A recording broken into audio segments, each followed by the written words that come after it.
আসসালামু আলাইকুম প্রিয় শিক্ষার্থী বন্ধুরা, আমরা দেখছি অধ্যায় 4 সূচক লগারিদম প্রশ্নমালা 4.1। এখানে এই অঙ্কগুলো সবগুলো ভিডিও এইগুলো সবগুলো ভিডিও দেওয়া হয়ে গেছে, এগুলো সব দেওয়া হয়ে গেছে। এখন আজকে থেকে শুরু করছি 21 নম্বরের সৃজনশীল। পি কিউ এর মান দেখো দেওয়া আছে ক, খ, গ। সবগুলো প্রশ্নের উত্তর এক ভিডিওতে দেওয়া যাবে না, অনেক সময়ের দরকার। এই জন্য আমি ধারাবাহিকভাবে ক, খ, গ এই পর্ব হিসাবে দিয়ে থাকব।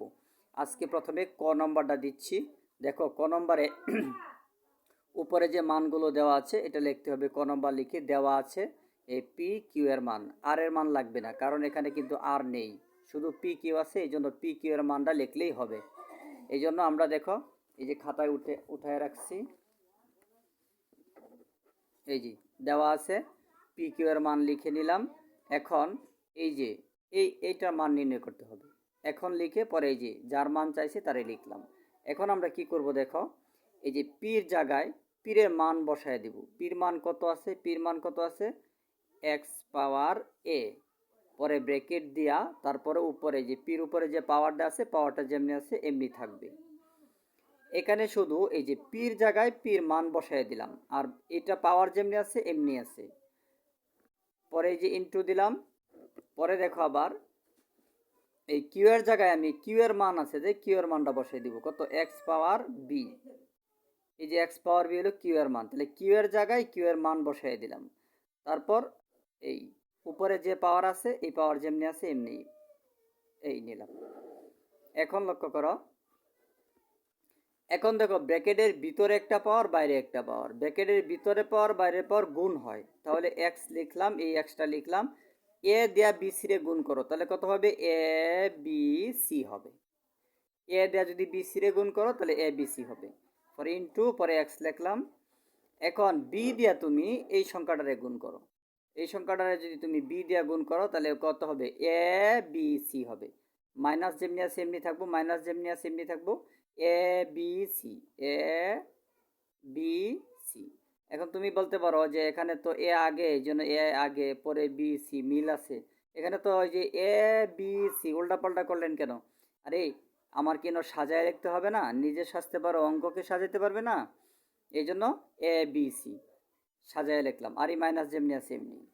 এখন দেখো এটা একটা সূত্র পড়ছি, সূত্রটা হইলো ওই যেরকম একটা এর উপরে পাওয়ার এম ইন্টু একটা এর উপরে পাওয়ার এন সমান সমান এই দুইটা এর থেকে একটা এ নিবাম।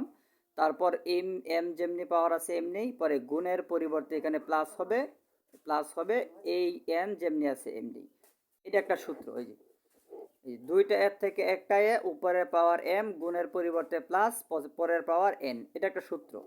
এই সূত্র মতোই দেখো এই যে দুইটা এক্স থেকে একটা এক্স নিব, এই যে একটা এক্স নিলাম, এই যে দুইটা এক্স থেকে একটা এক্স নিলাম, উপরে পাওয়ার এ বি সি, পরে এই যে গুণের পরিবর্তে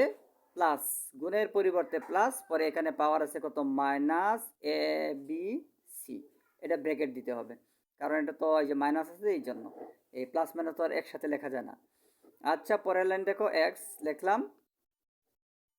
পরে এই যে উপরে পাওয়ার আছে এ বি সি। এখন এই প্লাস মাইনাস গুণ হয়ে যাবে, প্লাস মাইনাসে গুণ হয়ে গেলে প্লাসে মাইনাসে মাইনাস, তখন এ বি সি যেমনি আছে এমনি এ বি সি। এখন এটাও এ বি সি প্লাসের, এটা এ বি সি মাইনাসের, প্লাসে মাইনাসে কাট, এটার সামনে প্লাস এটার সামনে মাইনাস, প্লাসে মাইনাসে কাট। তাহলে প্লাসে মাইনাসে সব কাট গেলে কি থাকে? জিরো। মনে রাখবি প্লাসে মাইনাসে সব কাট গেলে কি থাকে? জিরো। এই জন্য এক্স পাওয়ার জিরো হইল। আর এক্স পাওয়ার জিরো সমান কত?